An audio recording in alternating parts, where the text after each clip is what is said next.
The phone vibrated against a mahogany nightstand, its sharp buzz slicing through the pre-dawn stillness like a scalpel.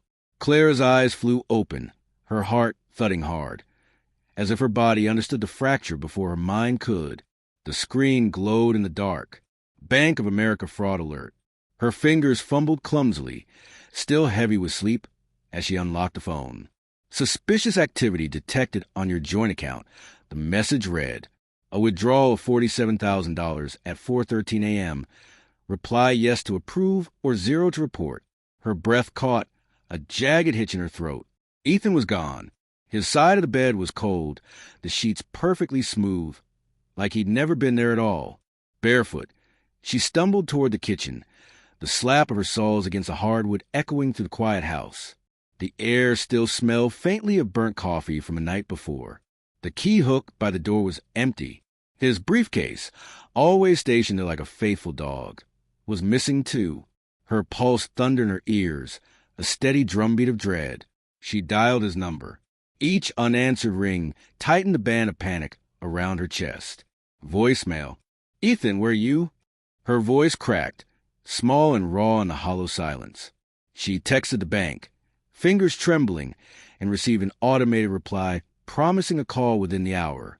Collapsing into a chair, the leather groaned under her weight. Her eyes drifted to the fridge, where a Polaroid of her and Ethan smiled back at her from under a magnet, arms entwined at the Cape Cod lighthouse, laughing like fools. 8 years of marriage. Their life had always looked immaculate from the outside. Investment banking dinners, weekend getaways, the picture of success. Ethan, sharp in his suits and sharper in mind, had risen quickly through Goldman Sachs. Clara ran her graphic design firm from their Brooklyn brownstone. She'd trusted him completely, the way you trust solid ground beneath your feet. But cracks had started to show, tiny at first, easy to ignore. Late nights at the office. A new cologne she didn't recognize.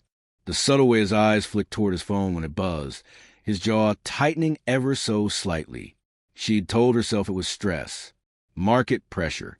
Nothing more. Now those memories replayed like a grainy old film, every frame screaming what she'd refused to see. At 5:02 a.m., the bank finally called. Mrs. Harper, we've frozen the account, the representative said, professional but not unkind. The withdrawal originated from an IP address in Manhattan, close to your home. We'll need your husband's authorization to proceed. Clara's stomach twisted. He's not here, she whispered, the words tasting like ash. After granting permission to investigate, she hung up and opened her laptop. Logging into their joint account had always been their ritual, a small symbol of transparency, like reciting vows. She typed the password, Capicod 2017. Access denied. Her breath stuttered. He'd changed it. Her hands hovered over the keyboard, hope and disbelief clawing at her chest. Maybe it was an error, a glitch. Ethan wasn't the type to disappear with their savings. He proposed under a bruised purple sky, tears in his eyes, promising her forever. But the evidence was stacking up, sharp and undeniable. She signed into their shared cloud drive, dread knotting her stomach. Buried inside a folder labeled taxes was a PDF, a wire transfer receipt, $47,000, sent to an account under the name Vanessa Clean. Clara's vision blurred. That name burned into her mind. Vanessa, his co-worker, the one with the sleek bob and a laugh that lingered too long at the gala. Her shaking fingers opened their text history. Meet me at the Mercer. 7 p.m. Ethan to Vanessa, 3 weeks ago. Can't stop thinking about you.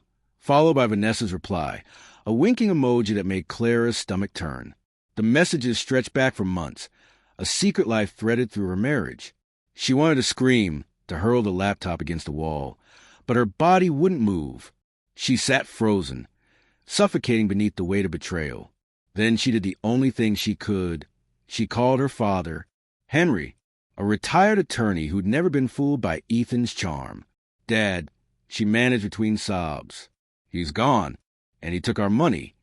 Henry was there within the hour, silver-haired, eyes blazing with fury that mirrored her own.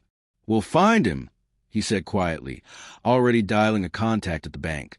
As a former financial crimes counsel, Henry knew every vein in the system. His voice snapped with command as he demanded transaction logs and IP traces. Clara watched him, her rock into chaos, while her thoughts spiraled. Had Ethan ever loved her? Or had she been a convenient stepping stone, a safe harbor while he plotted his escape of Vanessa? The day blurred into a storm of phone calls and revelations. The bank confirmed the transfer came from a hotel room at the Mercer, booked under Ethan's name. Clara's chest ached imagining him there, tangled in sheets with Vanessa while she slept alone. Then Henry uncovered something worse. Vanessa wasn't just a fling, he said grimly. She's a junior analyst with a record of manipulating relationships for career leverage. She's been funneling money through shell accounts. This wasn't about love, Clara. It was fraud. Her anger splintered into confusion, then pity. Her Ethan, had been seduced not just by another woman, but by a scheme. Maybe he thought he was securing their future, blinded by promises and greed. But pity couldn't dull the sting of what he'd done. The way he'd left her bed, their life, without a word. She called him again, her voice shaking with rage and heartbreak. How could you do this to us? To me? She cried into the void, then hung up, tears hot against her cheeks. Henry placed a hand on her shoulder, silent but steady. By evening, the bank traced the money to an offshore account, frozen pending investigation. Henry's old contacts at the SEC were already circling. Vanessa's name appeared in a wider insider trading probe. But Clara no longer cared about the money. She needed answers. She drove to the Mercer, the city's pulse beating in rhythm with her own. The lobby smelled of jasmine and wealth, its marble floor gleaming beneath chandeliers. The guest, Ethan Harper, she asked the concierge, her voice brittle. Has he checked out? The man hesitated, then nodded. At 4:30 this morning. Was he alone? Another pause. Then, softly, yes, but he left this. He handed her a small envelope, her name scrawled across it in Ethan's hurried handwriting. Inside was a single page, his penmanship shaky. Sal, I'm sorry. I thought I could fix this before you found out. Vanessa promised me a way out, a big score to secure our future. I was a fool. I love you. Always. I'm coming back to explain. No signature. No number. Just words, dangling like a frayed lifeline. Clara stood motionless, the letter trembling in her grasp. The lobby's hum fell away, replaced by the thunder of her heartbeat. Was he a victim or a villain? Did his love mean anything, or was it just another lie? Henry's voice came faintly through the phone, urging her come home, but she couldn't move. Not yet.